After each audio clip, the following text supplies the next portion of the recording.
You've noticed a real shift recently away from the traditional property investing towards the stock market. Interest rates went up significantly in the last 2 or 3 years, and mortgage rates have gone up a lot too, which has made property a lot less profitable. Property has grown 39% in the last 10 years. Stocks have grown 242%. The whole idea that property is your pension is not valid anymore.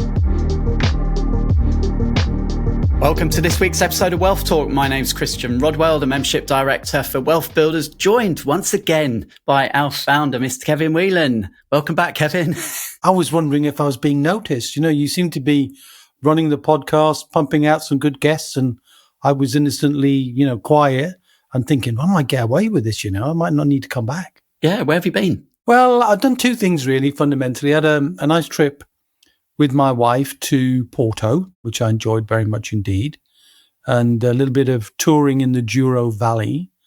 As you know, I'm quite a wine aficionado, so I enjoyed particularly the port, of course. So I've done the old sherry country, which was down in Spain, if you remember, a couple of years ago, and this was port country, and the two are fundamentally different, but both very strong fortified wines, but they come from different grapes in different areas. Yeah, fascinating part of Portugal, and liked it a lot, and I can see why some of our members enjoy it too, including you when you wrote your book. Richiko, one of our team members who frequently spends time there, and of course, occasionally get out and play some golf over there. But the other thing, I've been finishing a big refurbishment, forget my teeth in, on my home, which is fundamentally now done. It's taken a year.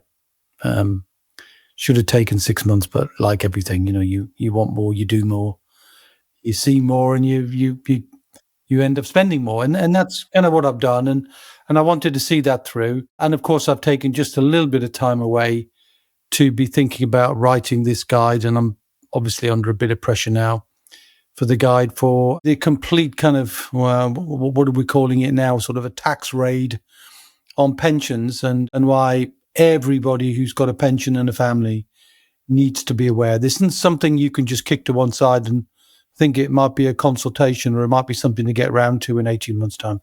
You've got to be on it now. Lots of sentiment going on, lots of views and thoughts going on, lots of worries and concerns about the coming budget, which I've never seen a budget so late, autumn budget in late November. So I'll be ready with a guide to the budget as well, the day after, actually, Chris. So I'm going to be burning a bit of midnight oil in November.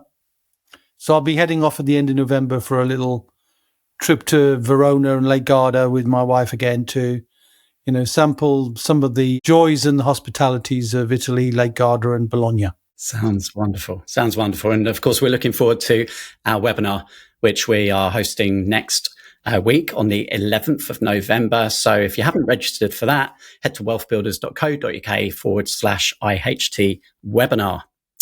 Okay, on with today's episode, and we're very pleased to welcome back Wealth Builders coach Manish Kataria with us today. And many listeners will probably be familiar with Manish. He's an investment expert.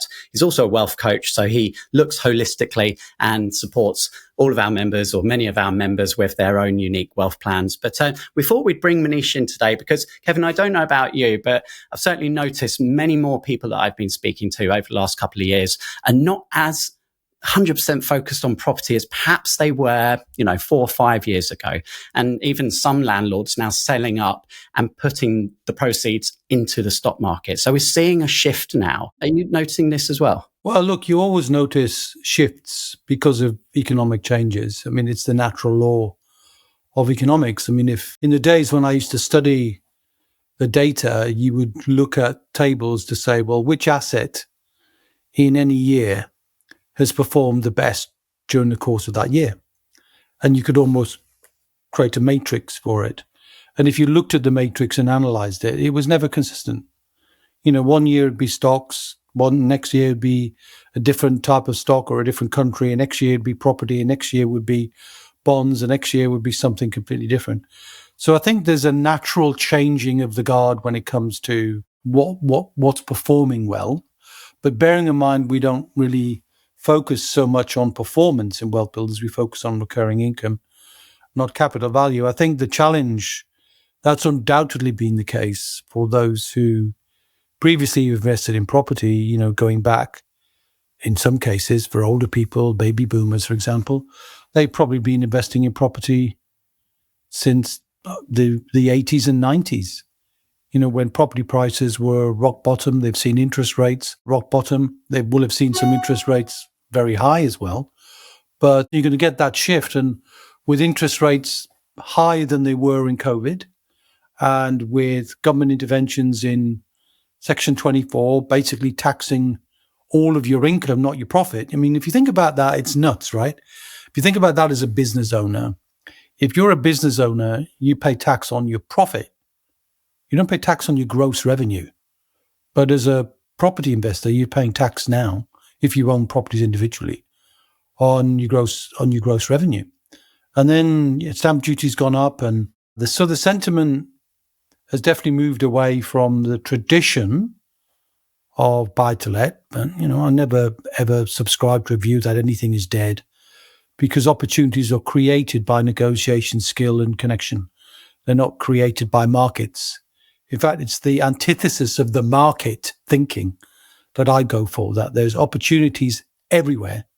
And if you see yourself as an entrepreneur solving the problem of others, those problems never go away. And in fact, it would be true to say that there'll be many opportunities today to solve the problem of the baby boomers who bought properties in the 80s and 90s.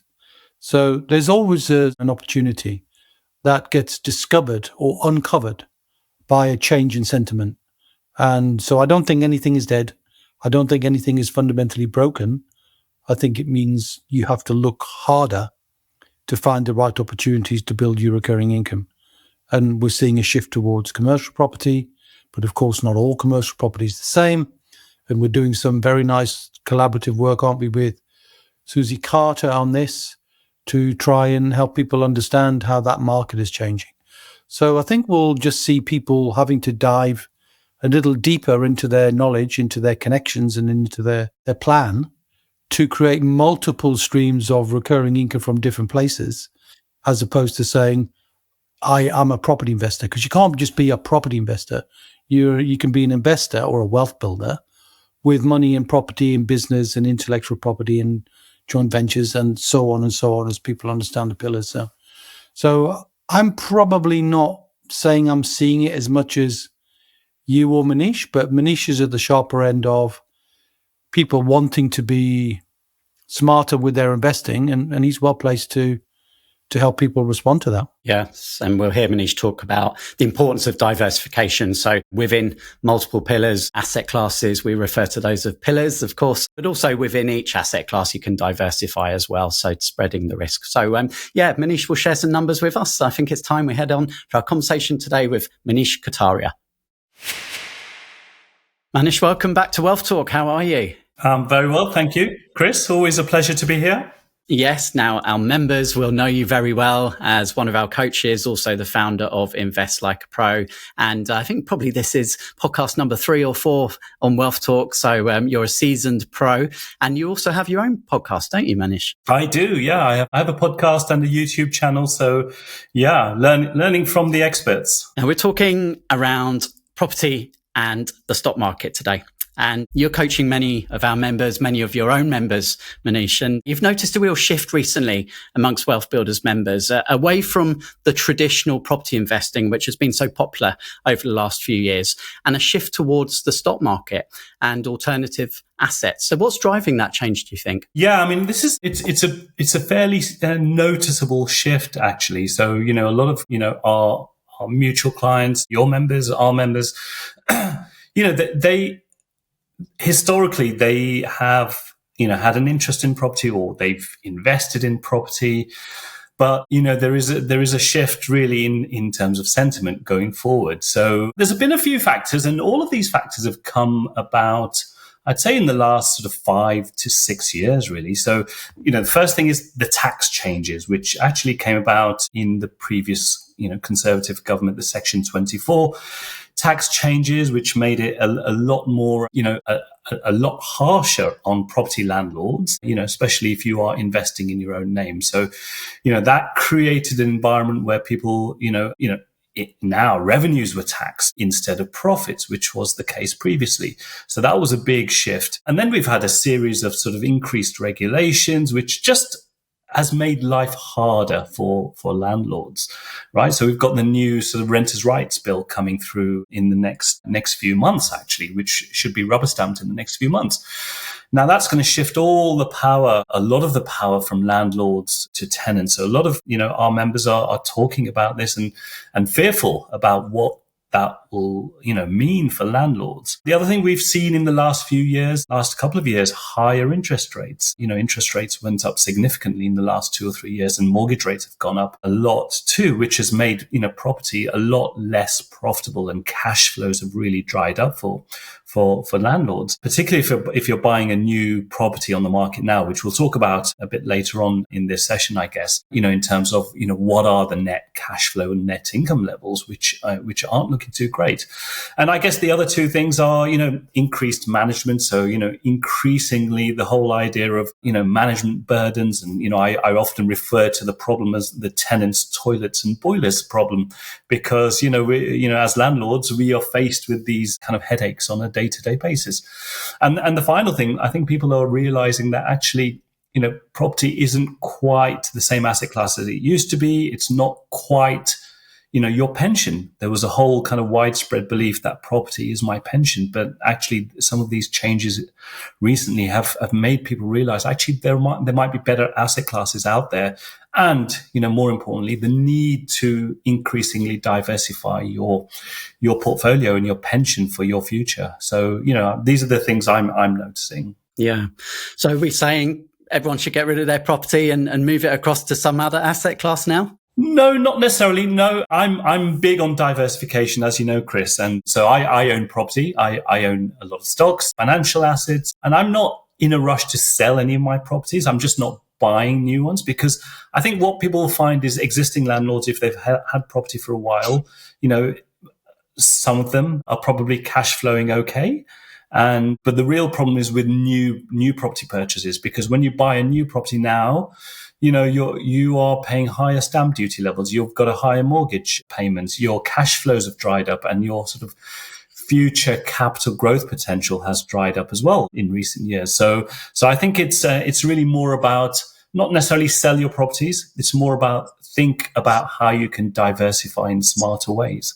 And who knows where we'll be a month from now when we've had the budget announcement as well. And there's lots of changes that are, kind of looming, which property investors, business owners as a whole, right? Investors, property investors, slightly concerned about what might be coming. Absolutely. And, this is what we've seen in the last 5, 6, 7 years. I think, landlords are an easy target. Business owners seem to be an easy target as well. Sometimes it would appear. And, we all know that we've got a massive hole in the public finances, right? So this direction of travel in terms of taxes and regulations, I think that's only going to go one way. So, who knows what's around the corner, in the next year or 2 or 3 years. These things can shift very, very quickly. So let's strip it back, I guess, to the fundamentals of investing, whether it's within property, whether it's within the stock market. I know that there are some essential ingredients for a good investment. Perhaps we could just cover some of those, Manish. Yeah. So there are 3 or 4 essential ingredients to every investment. I won't go through every single one, but, the 2 big ones, in my view, are growth and income. So if you're looking at any investment, you need to make sure that it has the potential to grow, not just grow, but grow at above inflation levels going forward, right? Because, if you have a portfolio of assets, whatever those assets are, they need to keep up and exceed the pace of inflation, because your portfolio is there to serve your future financial needs, right? So they have to grow, in excess of inflation, at least. So that's number one. Number 2 is income, right? So your assets need to have the potential of generating income. So those are the 2 big things. And whenever I look at investments, I need to tick at least one of those boxes, ideally both.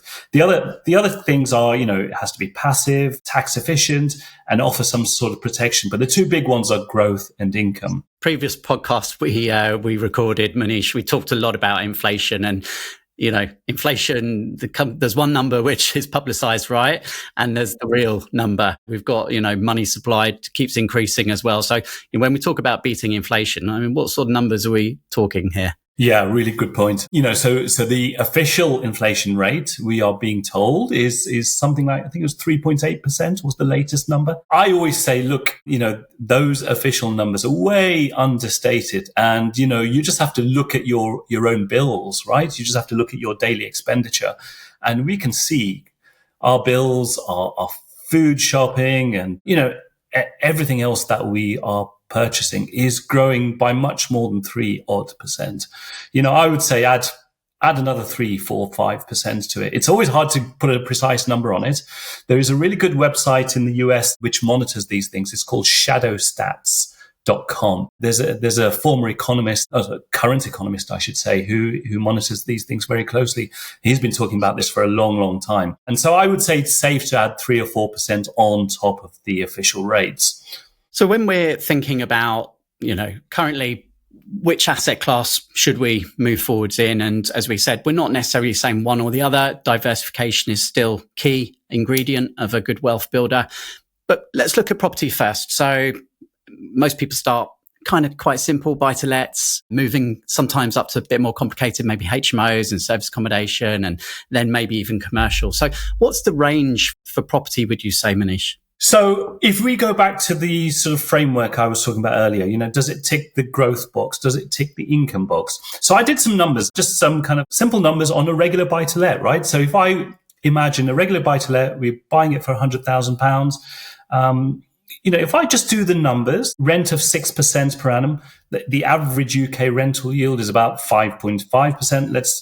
Let's call it 6%. And then you deduct mortgage interest rates. If you deduct management costs, maintenance, insurance, just a very simple calculation resulted in a pre-tax profit of £820 per annum. Deducting all of those costs from your average rental yield, you're left with £820. And that's pre-tax, right? So before all the taxes that get deducted. So just using that, if you buy £100,000 property, your cash invested is going to be £32,000. That's your 25% deposit plus legals and stamp duty. So on a cash invested of £32,000, you're left with an annual return of 2.6%. Right, which is way below inflation rate, and this is just an average. And I've been generous. I haven't included things like void periods. I haven't included things like other fees that if you buy in a limited company, you've got accounting fees and all of these other things. I haven't included taxes, corporation taxes. So yeah, 2.6% isn't exciting, right? I'm sure you would agree, and it's well below inflation. So property doesn't tick that income box, that's for sure. And so, does it tick the capital growth box? Well, actually, no. I looked at that over the last 50, 60 years, growth of UK house prices since 1975. And it used to be the case. I don't know if you remember, Chris, but a lot of people used to say, well, property doubles every 10 years. And that used to be the case, but hasn't been for a long, long time. And actually, if you go back to the 70s and 80s, property was growing at around 12% per annum. In the 2000s, it was growing, 10% per annum. And then we had the financial crisis, if you remember that, in 2007. And that changed everything for property and other assets like property. And we had a new normal after that. We had a new normal of growth of around 5% in the 2010s. And then we had a slight blip up post-COVID because everyone wanted to buy a house, but we've got a more normalized level now. The latest numbers have been tracking at sort of 2 to 3% growth in the last 3 or 4 years. So as you can probably tell by what I've said over the last 50 years, the rate of growth has just been declining, for a long, long period of time. This is a long-term decline in the rate of growth for UK house prices. So again, we're back to levels of 2 to 3%. And again, that doesn't tick the box because although prices are growing in real terms, inflation adjusted terms, they've actually been falling. UK house prices peaked in 2007 if we take the inflation adjusted number. So in real terms, UK house prices have been declining for, more than 10 years, more than 15 years. So comparing that to the stock market, what's the pitch been like over the last sort of 10, 20 years there? It's been a big difference, actually. So, there's been a huge difference in returns. Property in the last, let's take 10 years. Property has grown 39% in the last 10 years. Stocks have grown 242% in the last 10 years.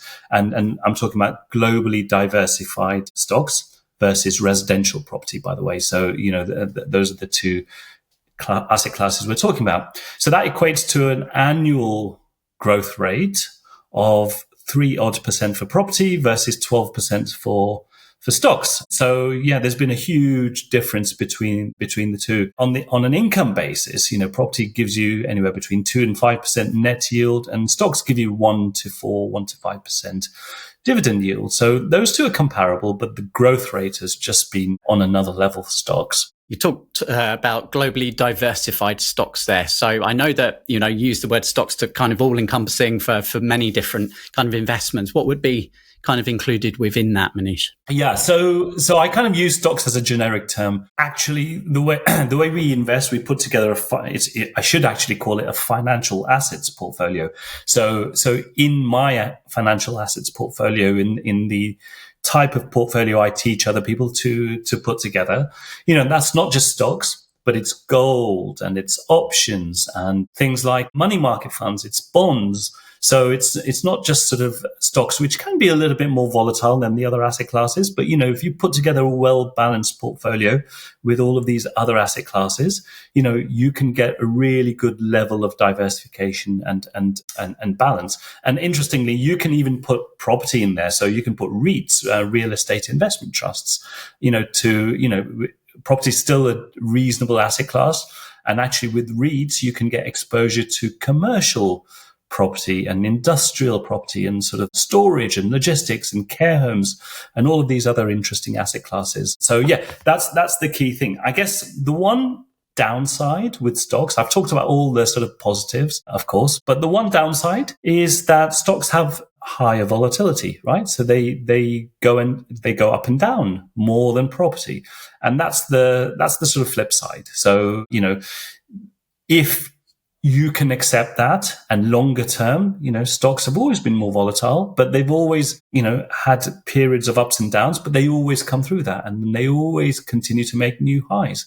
So the numbers I gave you earlier, 13% annualized, they include all the ups and downs. That's just an average number. But, your listeners should remember that, volatility is the price you pay for that additional growth.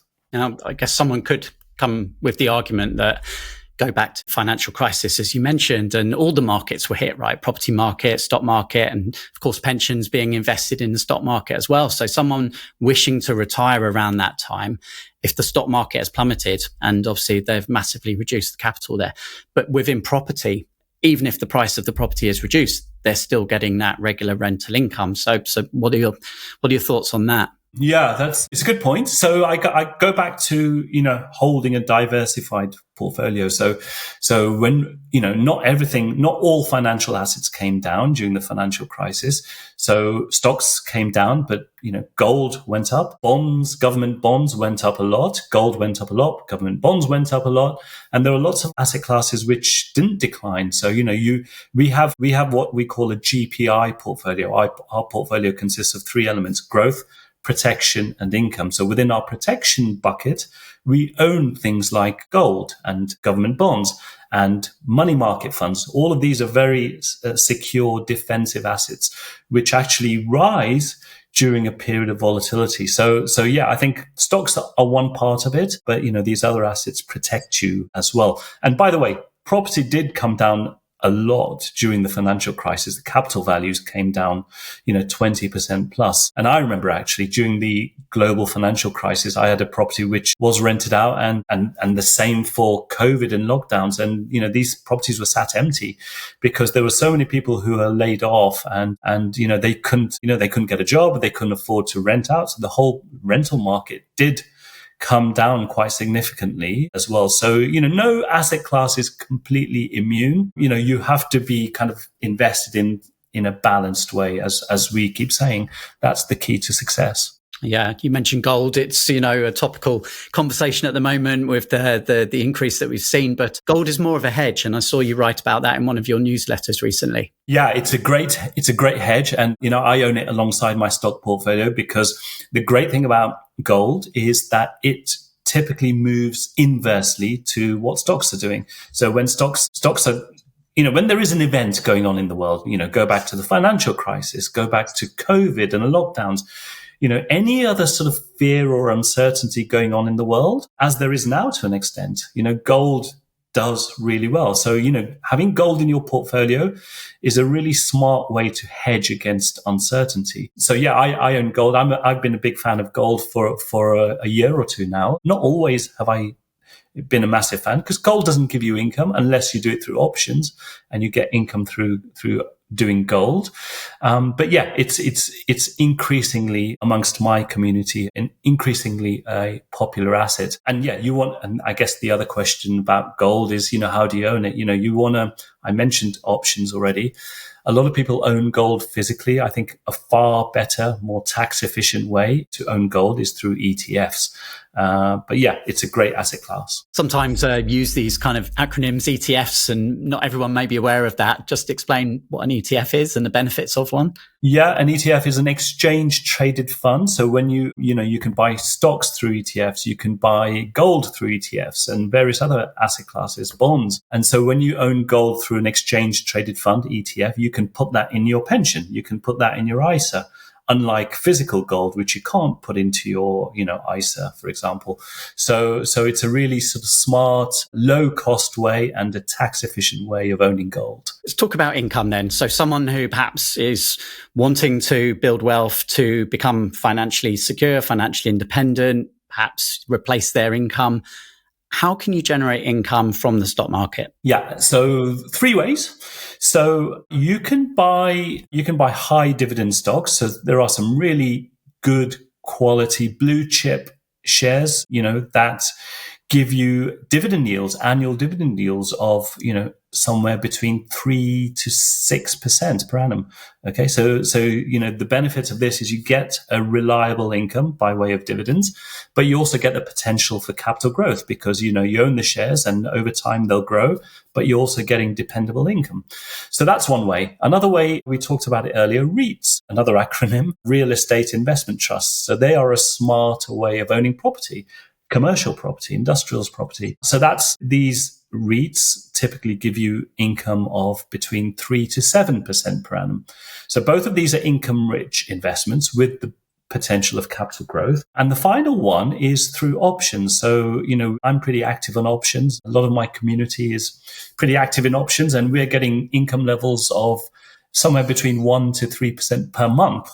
So, per month. So that's quite a high annualized level. And so that's a really interesting way of capturing income from the stock markets. Yeah. And you mentioned your community there invests like a pro. Many Wealth Builder members I know have trained with you, Manish, and benefited massively from what you teach. How important do you believe education is when it comes to someone, kind of entering the stock market and knowing exactly what they're doing? Yeah, it's super important. It's so important because investing is a lifelong learning, right? And so, once you're set up, the hardest part of investing properly is the initial setup. So, you make sure you're invested in a tax efficient way, in the right platforms, in the right stocks, in the right ETFs.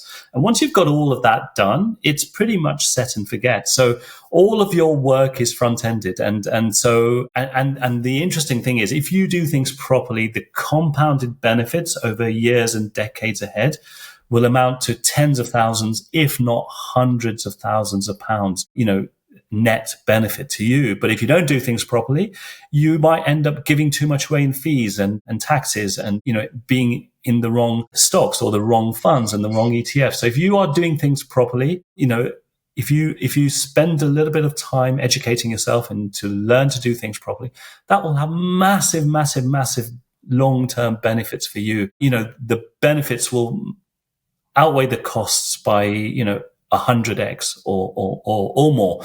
So it's so important. It really is important to do that. It's probably one of the most important decisions you can make in your life, apart from your health. Now, many of our members value control. Now, with a property, bricks and mortar, you can see it, you can feel it. Stock market's a bit different. So how can people invest in markets without feeling like they're giving up that control, do you think? Yeah, it's a bit of a mindset shift, right? Because as you correctly say, property, you can touch it and feel it. You can say you own it. Stocks, you still do, right? And remember, when we own stocks, funds, ETFs, we are legal owners of the best companies around the world. We're not just investing to see squiggly lines we're not investing for charts. It's not some sort of speculative activity. We are legal owners of high quality companies, the best companies around the world, and you're legally entitled to dividends, which you get. So it's a bit of a mindset shift, to do that. But you just have to, I just think about how much easier it is. With property, there's the whole management burden and, which a lot of people are increasingly sick of. When you own a portfolio of financial assets, you can manage them from anywhere in the world. It gives you so much flexibility, geographical flexibility, flexibility of time and flexibility of your day-to-day hassle factor. So I think, that's far more important than the illusion of control, because, at the end of the day, we think we have control, but if you think about it, when you own property, the control is being shifted to your tenants with the Renters' Rights Bill.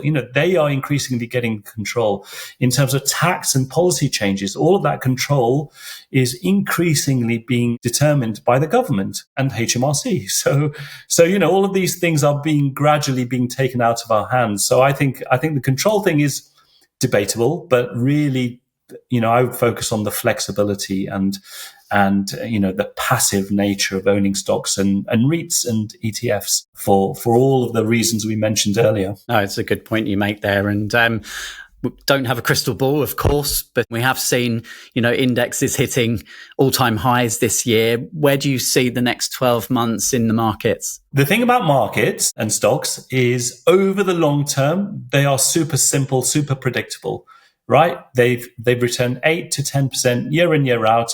Long-term average, you go back to 1871, and they've been consistent over the long term. What you lose control of in the stock market is knowing what happens in the short term, right? So in the short term, it's kind of anyone's guess.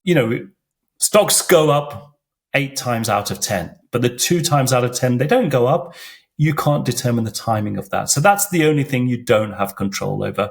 But what I always say to my members is that, look, that is your advantage, right? Because when there are periods of volatility, you take advantage of that. And when we invest properly, we do it through pound cost averaging. So what pound cost averaging is it's essentially a way to drip feed your money into the markets. And when you do that properly, you get to take advantage and you actually welcome the volatility. You welcome that. So if I had a load of members who kind of started, investing early part of 2025, early part of this year. And if you remember, we had the sort of Trump sort of tariff volatility back in April this year.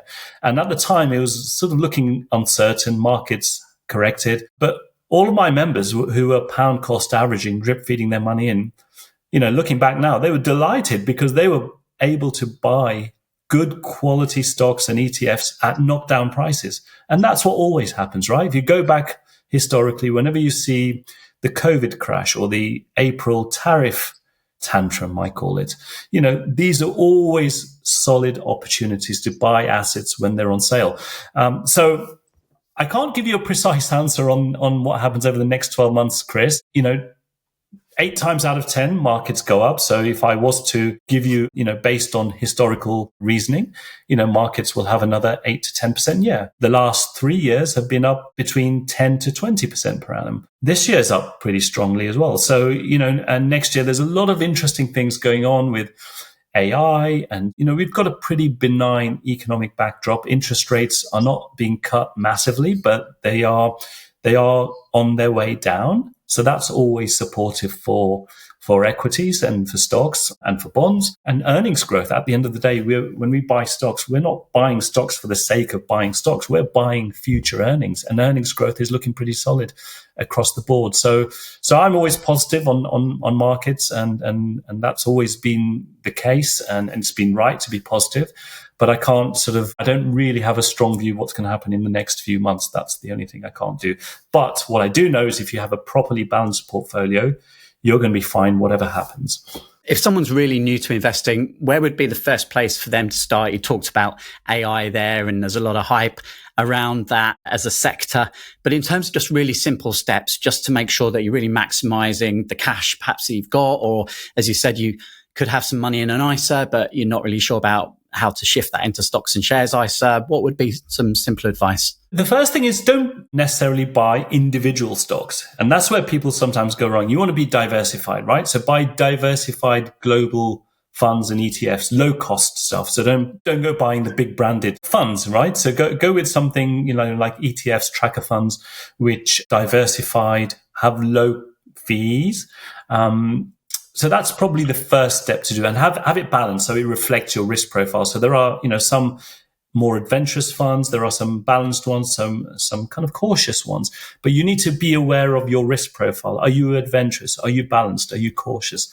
That's the first thing to think about, and match up your investments to your risk profile. The second thing is think about what your long-term objectives are, right? So again, match up your investments to your personal objectives. Overall, most of my holdings are in, balanced, diversified global funds, low cost funds, which are there just for set and forget purposes. And start with your ISA allowance of 20,000 a year. We'll see what the budget brings, but, we still have very generous tax allowances and, ISAs, pensions. And I know your members and listeners will be geared into the whole sort of SSAS pension space. So whether you've got a SSAS or a SIP or a work pension scheme, invest within these tax efficient wrappers, because there are leakages. You want to prevent leakages. So one of the big leakages is taxes. So don't invest in your personal name if you've got your ISA allowance remaining, or if you've got your pension allowances remaining. Fill your tax allowances as much as you possibly can. And all of the things we talked about today, stocks, ETFs, REITs, gold, all of these things can be invested inside your pensions, inside your ISAs. You mentioned low cost funds there. What's the kind of benchmark figure if someone's having a look at how much they're paying in fees? What would you be looking for? On average, I would say they're called TERs, or total expense ratios. So my total expense ratios somewhere between 0.1 to 0.2%. So, certainly don't pay much more than 0.2%. That's for sure. So if you keep your portfolio average below 0.2%, you're doing really well there. And then just a final point, you talked about your risk profile. Does that change as you get older? Typically, as you get older, perhaps you want to reduce the risk in the portfolio? Your risk profile can change. Absolutely, it can change.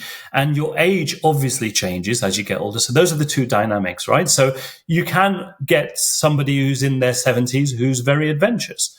Equally, you might get somebody who's in their 30s who has a very cautious risk profile. So those two things can be separate, but, typically they can be linked as well. But yeah, you want to be really aware of your risk profile and, invest accordingly as a result. So that's the really key consideration. Absolutely. When you get older, the traditional IFA advice is to have more of your holdings in bonds and away from stocks. So change the composition of your portfolio more towards bonds and away from stocks. I'm a little bit, I think that traditional level of thinking has really been challenged in the last few years. And I kind of have a slightly different approach, because for example, there are lots of bond proxies out there. A lot of people may have property holdings.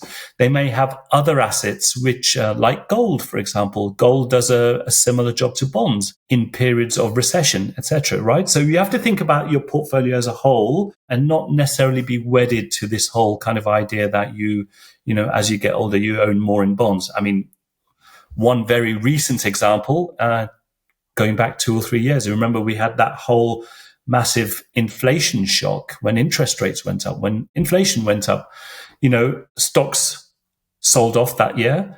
And most people would have thought, actually, bonds will hold up really well. Actually, bonds were even worse than stocks, right? So bonds don't always do what they're supposed to do. So that's the key thing we should think about. So I guess if I'm looking at everything we've talked about today, then Manish, we're still saying diversification is key. We're saying that there are fundamentals and some ingredients that you always want to be making sure you're ticking those boxes, whatever kind of investment you're looking at.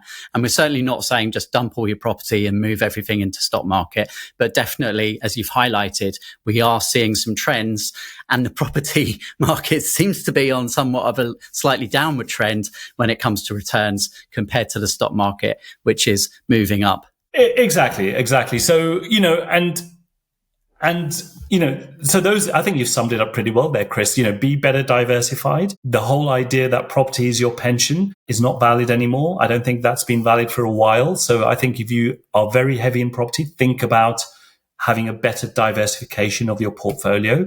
Think about ticking the growth and income boxes, ideally both. So have investments that grow in excess of inflation and produce income as well. And, the other things you correctly mentioned, be as tax efficient as possible, because that's a massive leakage. That the difference that would make to your bottom line when you're retiring is going to be huge. We're talking potentially hundreds of thousands of pounds. And also be efficient on fees. That is the same concept. You want to avoid that leakage. And finally, think about being passive, right? Because the older we get, the less sort of busy we want to be, and certainly less busy in terms of doing management heavy tasks. So, the more passive you can be, the more flexibility you're going to have, geographically flexible and time flexible. So those are key considerations, I would say. Less toilets and boilers. Yeah, definitely less toilets and boilers. So I'll say on behalf of all of the Wealth Builder members I know who have worked with you, Manish, a big thank you, because your guidance is invaluable. But for anyone who wants to really dive deeper into investing, where can they find out more about Invest Like a Pro and courses that you provide there? So the best way to find out more would be to go to the website, investlikeapro.co.uk. There's all the information on there on our programs. And just right at the top of that homepage, you can just leave your email, and I send out weekly investment insights to people just once a week. I sort of give people, hopefully valuable investment sort of insights and updates on a regular basis. So that's probably the best place to go. Brilliant. All right. Always a pleasure speaking with you, Manish. Thank you very much for being a great guest on Wealth Talk today. Thanks, Chris. See you soon. Okay. So a few stats, a few numbers thrown in there, Kevin. I know as a former economist, you love a stat, and you probably pick a few of those apart, I'm sure. I'm not dead yet. So, I don't think you ever become a former anything unless you're dead. Former student, perhaps, is the better way of. I don't spend the time looking at the numbers anymore. I really don't, because I think historically, as I mentioned, you have to, because your life when you're building your career is about looking at the numbers, looking at where the growth is. But as you get a little wiser, you realize it's the recurring income that drives everything, not the value of anything. So one word, a phrase Manish said was, property is my pension. We hear that quite a lot. And, there's nothing to say that still isn't the case for many people, okay, who've built a good portfolio and they're managing that efficiently. But more and more people now are starting to look at diversifying away from that. So it's not as concentrated. And that's just good wealth builders kind of practice and teachings. Well, it could be, but, there's another alternative view, and I'm not going to subscribe to the view. But I think I'm not so certain, Chris, that what I'm seeing myself is people making economic decisions. I think they're making emotional decisions. I think we're seeing, inevitably, you hear language like, my property is my pension, my business is my pension. You see that language played out. And I think what happens is people fall out of love with what they're doing. So when they fall out of love with what they're doing for whatever reason, that what they used to do, they no longer want to do. And that happens to all of us at some time in our life with all aspects of our life, whether it's a career, we move into business, whether it's the first business we set up, whether it's the second business we set up. I think we're getting that. And if I was giving an alternative viewpoint, I'd say you don't need to sell your portfolio and crystallize the capital gain to shift into property. You could just release equity from it. Because if you release equity, you're not paying anything for it. You're not paying stamp duty. You're not paying any kind of tax. Any money you take out of equity, whether it's your own home or properties you own, there's no tax to pay. So you could reinvest some of that if you wanted to. But look, everybody's different. Older people, I get it, don't want to do those things anymore, don't want to be involved, just want to feel like life is simpler. And I understand all of that. So, the stock market has always been a good place to invest, and also a place that Manish often will teach not just to invest for value, but you've heard me talk many times, Chris, that one of the problems with not understanding the stock market is many people have money in it, but then have got no way of creating certainty in their life because the asset and the volatility is fundamentally uncertain. So what are we now, 2025? If we look back, 2008, we saw anybody in the stock market screaming, because they lost 30, 40% of their money. And they wouldn't be thinking, oh, well, I've diversified out of property, I'm now in the stock market, because they've lost 30, 40% of their money. The challenge for me isn't what you're in, it's having diversification. It's how do you turn the asset you've chosen to be in the amount of time and the way you want to engage it, how do you turn that into a security of income? Because it's only security of income that gives you true freedom and true choice and a true legacy. Because if you don't have that, you can't really plan what you've got in your ISA, in your stocks and shares portfolio, and in your pension, because you need to live a life from an asset that's fundamentally going to go up and down. So you've got to engage with that, which means you're shifting one form of responsibility, one form of management into another. Now, it's fair to say that Manish knows lots of tactics and techniques to help mitigate, manage risk. And for those who want to be interested, and we've definitely seen some of our clients do that, change their life by becoming more involved with the stock market. But it's a conscious and a deliberate decision to do so. I think we heard recently from Bimby Fernando, didn't we? Good old Dr. Bimby saying, he's changed his life not through property necessarily, but because he's taking a much more proactive, involving stance in dealing with the stock market. But that's not for everyone. So you have to determine who you are as a person, where you are now on your life cycle, how much security you've already got. So Manish and I generally agree, but sometimes we don't. Yeah, I think you're right. It comes down to the individual plan, which is not going to be one size fits all. And it's the process that we follow with all of our members is understanding what's your reason why, taking different resources into consideration, how much time, how much leverage across different assets and leverage of relationships and leverage of intellect. And all of these things are important, which help you then decide on what the right plan is for you. Yeah, and that plan has to evolve over time as the landscape changes, because, momentum moves people when they start building their wealth and they see things they didn't see when they started. So the plan always changes. And the part of that, to be honest with you, Chris, is wisdom. As you build more knowledge, and the reason why I always sound so relaxed about life is because I'm not fazed by anything. I don't get FOMO. I don't get knee-jerk reactions. I never knee-jerk to anything, because I like to consider things. Well, okay, I understand that. Of course, I'm really disappointed, right? And fed up. Not fed up, probably not the right word. But I'm really disappointed with the inclusion of inheritance tax and pensions, right? Definitely. But I'm going to do something about it. So rather than go, no, woe is me, and let's lament it, let's do something about it, which is why I'm putting a lot of time, a lot of energy and intellect into creating a guide to help people make a difference, not just with their wealth generally, but with their pension in particular, because I think it's the asset which, for the most part, is in the stock market and very often not doing very much that's in control, with fees that are too high, with a lack of understanding what's going on. And so many people have lost track of their pensions, as we've said, on so many occasions. So I'll keep circling back to try and help people find and get better control and understanding of what they got, because from that clarity comes a place of being able to make a better decision. So let's keep doing that. And we thank Manish for his clarity, and he brings it with an incredible intellect and an intention to help people. You can tell that because he's what did he say he was paying? 0.2. Right. Can you remember how much people on average in the UK are paying, Chris, for their money management? 2%. Yeah.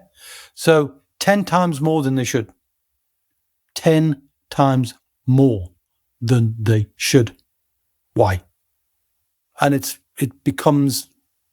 not ignorance. Well, you could argue people don't know, but it becomes, I suppose, just an acceptance. And that acceptance becomes no longer delegation, but complete and utter abdication. And people say, oh, my pension's doing okay, but okay, this year it might be, but it wasn't and it won't be in the future. So yeah, the stock market has a role to play. And of course I've got money in the stock market and you'd expect that, but it is not the driver of my recurring income. It's really, to me, it's a hedge to keep some value and to keep me giving myself an opinion about what's going on in the stock market. So whether it's in my SAS, in my ISA, in other things, yeah, you have to have money in those things to have a real opinion, because then you're experiencing what you feel about it. But my reaction would be different to somebody else's. And that's why I never worry about how somebody else is feeling. I like distinctions they make. I love that. And Manish often makes a great distinction. And I listen to it and see if that changes my view or whether it reinforces the view that I've got. And that's the value of that, rather than FOMO and somebody says this and somebody says that. Well, that's fine, but they're not you. Comes back to that episode we did a few weeks ago, knee-jerk reactions. And you mentioned just a moment, don't listen to this episode and suddenly knee-jerk and think, oh, I need to get into the stock market. That's something that can cause issues. Okay, so thanks to Manish once again for coming on the podcast with us today. And a final reminder, if you haven't registered for the webinar next week, which, Kevin, you'll be unveiling all of the news around pensions and inheritance tax and all the changes that are upcoming. So if you really want to get plugged in and be on top of the game and know what you can do to protect your legacy and your family, then register by heading to wealthbuilders.co.uk/IHT webinar. I'm getting you really disappointed you invited me back in, Chris, because all I've done is spout off again and get on one, right? No, I think that's what people love you for, Kevin, is your honest, challenging, way. And we'll be back with more of that, hopefully, next week. Until then, my friend, see ya. We hope you enjoyed today's episode. Don't forget that we are constantly updating our resources inside the Wealth Builders membership site to help you create, build, and protect your wealth. Head over to wealthbuilders.co.uk/membership right now for free access. That's wealthbuilders.co.uk/membership.